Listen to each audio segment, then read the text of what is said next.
Okay, welcome to lecture 16. You've got the stuff to read. I've just uploaded 16 and 17 in both Word and PDF form somewhere down the bottom of the page, so do have a look at those. I realise it's asking quite a lot of you to have a further read of that, but my thought was that on the day 16th of March when we meet, it means that we'll be able to just sort of cover over that lot in terms of any thoughts or questions that are still there. In the notes that I've written, I mean, they're written for me, they're not written for you, so sorry about that. But you'll see little phrases like Moira Aston. It's me giving her credit for she's the other lecturer along with Alan Gregory for these history course, and I've sort of taken quite a lot of stuff off of her lecture notes, so I'm very grateful to her. But you'll also see the word "null" appear sometimes with a page number, and that's a reference to the Knoll Turning Points in Christian History book that's rather good. You might come across the letters MTH, which will be a reference to Miranda Threlfall Holmes and her really excellent slim book on it. Obviously, if you come across a reference to Mac C, that'll be Diamond McCulloch's book. And on the whole, those are really what I've used. As I've used one or two websites, and I've usually given the link there, but I'm not so keen on that. What we're looking at next is a thing that I don't know. Those of you who've done a bit of philosophy, you won't be worried about this. But those of you who haven't, it might kind of weird you out. So when you're at a discussion, a PCC, you're in the pub, you're chewing something over. Somebody gives a piece of advice, somebody else gives a piece of advice, and you go, "Oh, that's quite interesting." You chew it over, and you listen to it, and it's this idea that we all have different sorts of opinions to give because we're different people. We've had different experiences. Now, what we often miss is this idea that actually a lot of us are coming from a particular philosophical outlook and perception of the world, and because we have this particular perception of the world, we have our own blind spots, things that we don't see that are important. When we come to puzzles and problems, because of our philosophical outlook on life, we have a way in which we go about solving these things. Now, Christianity, yes, whilst it's got its contribution to have to be had in philosophy, it doesn't actually really particularly affect this. So you end up with plenty of different Christian philosophies and different ways of looking at things. Now, we've always had philosophy with us throughout this whole church history. We started off with Aristotle and Plato, and we've moved all the way through. Augustine brought in some great ways of thinking. So it's always been there. But as we move into this period, known as the Enlightenment, I'm not entirely sure how enlightening it really was, but as we move into this period, we see the predominance of philosophy. Now, philosophy starts off being a fun game to be had by really clever intellectuals, and then it sort of seeps into a society that says, okay, so what does it mean then to challenge everything? And that's why we start with the Enlightenment. Is this principle of let's challenge everything. We don't really care what the previous guys have said. We're not interested in inherited knowledge. We want to know if this is true in and of itself. And there comes about two different approaches.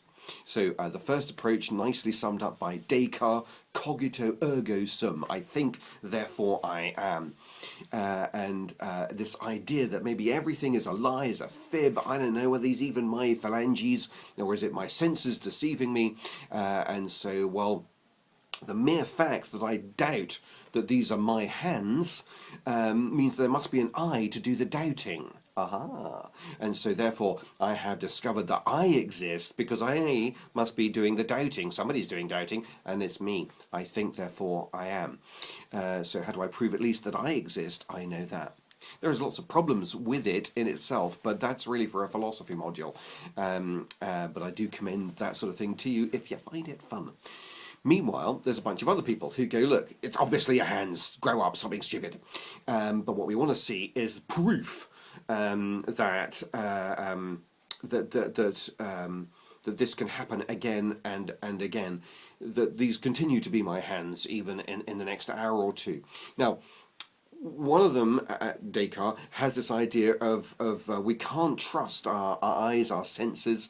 We can only trust logic and reason, and so they become the rationalists because they are being reasonable in their reasoning. Meanwhile, there's the other guys who are going, no, we're very happy with everything that we can touch and see. What we want to see is evidence, and so they become the empiricists. We want to see empirical evidence that this is really trustworthy. And if you like, it's from the empiricists that you get plenty of doubt about miracles, because obviously miracles don't happen at an empirical, there's an empirical level, on an empirical way. You can't put them into a laboratory and have Jesus walking on water in a sort of laboratory type way. It's not how any of the miracles work. The reason why they're miracles is because they don't really obey what empiricists are asking of it. So that leads into other sorts of problems. And for me, one of the problems that both the rationalists and the empiricists end up with is what kind of a God have you successfully proved, even if you successfully managed to prove a God exists? So sometime in this period, you've got what's called deism. Deism nicely symbolized here in the watch, and it's the idea that you're walking along in the desert, obviously, because that's where we walk, and you come across a watch, and so you say to yourselves, goodness me, that doesn't just happen, there must be a watchmaker. You've hypothesized from this evidence a watchmaker. Seems perfectly reasonable to me. To come up with that conclusion. But here's the problem, is the moment you attach it, it's not so far different from intelligent design arguments. The moment you go with the watchmaker idea of God, you're suddenly without any additional information about God. So God makes watches. Does he make anything else? Does he care about anything else? Does he have moral values? Does he reveal himself? Does he do any miracles? Is there anything interesting about this God other than once upon a time he once made a watch? Is there anything to be had about this watch? So for me, that is part of the problem of deism. So you've got some other guys who come along. They try and bring together the rationalism and the empiricism. You've got your Kant, Rousseau, who comes up with this idea that the problem isn't you, the problem is society, and it's in society that we find these issues. It's society that drags us down, but in other respects we're fine. And all of this with this philosophy and this challenging everything, this is what leads into the French Revolution. Now, the French Revolution, it comes up and there's a moment where, akin to not so long back, where we had the Arab Spring and all the media were terribly excited about what might be happening in the Middle East. With all these different uprisings and different people being turned over and different wars beginning and different governments starting. What might be the implications for that for democracy in the Middle East? So there was all this sort of air. Is this a good thing? Is this a bad thing? And that was the case for the French Revolution. Is this a good thing? Is it a bad thing? At last, the peasants are throwing off the oppression of the kings. So yeah, good for them.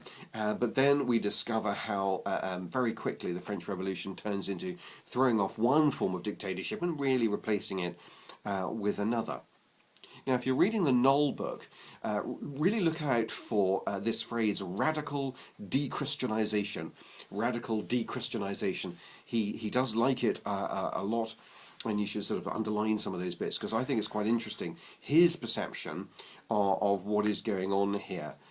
Because the French Revolution leads to a lot of chucking out of the church, and in doing so, that has reverberations across other countries, particularly into Germany, and I think particularly as we come into the run-up to the First World War. Meantime, you've got Darwin. Those of you who have written essays on Darwin, I'm thoroughly expecting you to contribute in the discussion forum bit. So do please, you don't have to put up a question, put up an answer and say, look, here's an interesting thing about Darwin I bet you didn't know.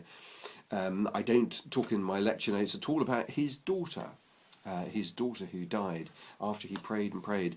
I came across one thing somewhere which implied that more than his science was a bit of a blow for him in terms of his understanding of faith. He looked to see God answer his prayer. God did not answer his prayer, and he found that very difficult to hold on to his faith in the midst of that. More so than this new science that's coming in. But Darwin continued to be very keen in the whole area of the social gospel, in the area of temperance movement. He was a great donator to that sort of stuff.